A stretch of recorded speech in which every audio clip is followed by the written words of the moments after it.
The kitchen of this restaurant had more problems than its patrons, with a chef who was a true alcoholic. The doorman, a towering figure, attempted to intervene but ended up with a cut on his arm from the chef's knife. The manager, Anna, was furious at the sight. Despite being a woman, she took control of the situation within seconds and snatched away the bottle. The chef, now like a scolded child, sat silently on a stool. The restaurant was fortunate to have Anna. Without her, it wouldn't have lasted this long. Dedicated for over a decade, Anna had come to see the restaurant as her second home. To her colleagues, she was a strict supervisor, but to her husband, Carrie, she was a gentle and virtuous wife. Like any other day, Carrie picked her up in the last tram of the evening, but upon their arrival home, he blindfolded her, revealing a surprise: a new television. Although pleased, Anna couldn't help but worry, knowing that the TV must have been bought on installment. Adding to the pressure of already existing debts for a bookshelf and a sofa, their financial strain was bound to increase. To make matters worse, Carrie was abruptly informed about layoffs at his job the next morning, decided by a random draw of cards. Unluckily, Carrie drew the lowest card, A3, and regretted the TV purchase amidst this new worry. Following the layoff, Carrie's temperament changed drastically, leading to endless arguments even with a cinema ticket seller, demanding a refund for a ticket he never bought. It turned out the ticket seller was his sister, bearing the brunt of his frustrations. Anna suggested applying for unemployment benefits, but Carrie, stubborn as ever, refused, insisting on finding a new job instead. Knowing her husband's pride, Anna didn't press further. However, Carrie quickly turned to drinking, neglecting the job hunt entirely. To add to their troubles, Anna's restaurant was on the verge of being sold, putting her job at risk too. Despite the impending loss, the staff, including Anna, remained professional, fulfilling their duties till the end. But life had to go on. Facing unprecedented challenges, Anna spent sleepless nights pondering her next steps. She made a bold decision to attend job interviews. What challenges would a 50-year-old woman face in the job market? The HR department deemed her too old for a service role, suggesting even at 48 one might risk a fatal fall. Undeterred, Anna countered their ageism, only to be reminded harshly of the importance of connections and appearances in society. Disheartened but not defeated, Anna left the restaurant, glancing back at the young and attractive staff, resolving her inner turmoil and accepting the harsh realities of life. Over the following period, Anna found herself visiting various bars and even small dessert shops in search of employment, but to no avail. Despite her extensive management experience, no one seemed willing to hire a woman of her age.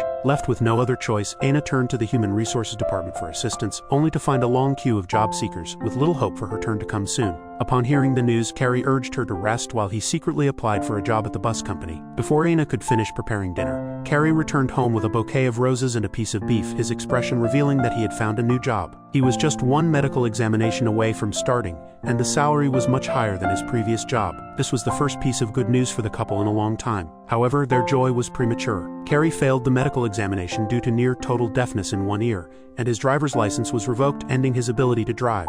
Carrie's breakdown was a stark display of desperation and vulnerability no man would show unless pushed to the brink by life's harsh realities. Anna, witnessing his despair, didn't know how to respond. She lay beside him, silently offering her unwavering support, perhaps the greatest comfort she could provide. Carrie, rather than succumbing to his circumstances, tore up the application for unemployment benefits. Faced with mounting bills and loans, he even considered selling their car, a decision that could eventually lead to losing their home. Anna, determined to save their home, waited until dawn to meet with a shady intermediary who offered her a dishwashing job. Desperate to provide for her family, she accepted without hesitation, even though the agency charged a 500 yuan service fee. With no other option, Anna withdrew all her savings to secure the job. However, upon arriving at the restaurant, she found the reality far different from what the intermediary had described. Instead of just washing dishes, she was tasked with managing the entire kitchen for a mere 40 yuan per hour, also doubling as a cook and waiter. Despite recognizing the scheme between the boss and the intermediary, Anna endured for the sake of survival. When customers ordered, Anna would briefly communicate with the kitchen before rushing in to prepare the meals herself.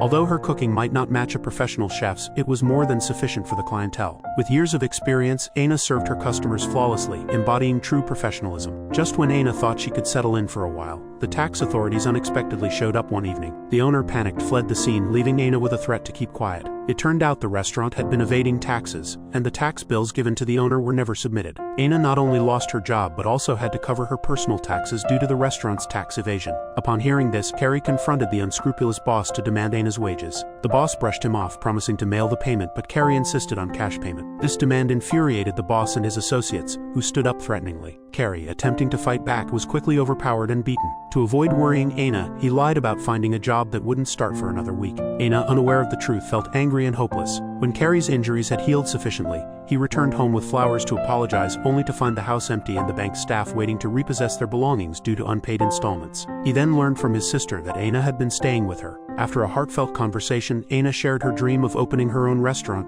confident in her ability and experience to make it a success. Carrie supported her decision unconditionally. They agreed to sell their only valuable asset, their car, but even that wasn't enough. Anna tried to secure a loan from the bank, but without collateral, she returned empty-handed. Desperate, Carrie gambled the car sale money, joking about surviving on wallpaper if they lost, referencing a past incident. Unfortunately, Carrie lost all the money, but Anna didn't blame him and they returned home together. Despite the bleak outlook, Anna continued job hunting and fortuitously met the manager of her first restaurant. Moved by Anna's story, the manager decided to open a new restaurant and put Anna in charge. Without hesitation, Anna accepted the offer. After much effort, the new restaurant was ready to open, staffed by former colleagues. However, the opening day was slow, with no customers by lunchtime, leading to a disheartened team. Then a bearded strong man entered, his presence seemingly bringing good luck as the restaurant quickly filled up. Witnessing this, Anna felt a mix of emotions and stepped outside to look up at the sky. Minutes later, Carrie joined her, and without words, they shared a knowing smile, reaffirming their bond and shared journey through hardship.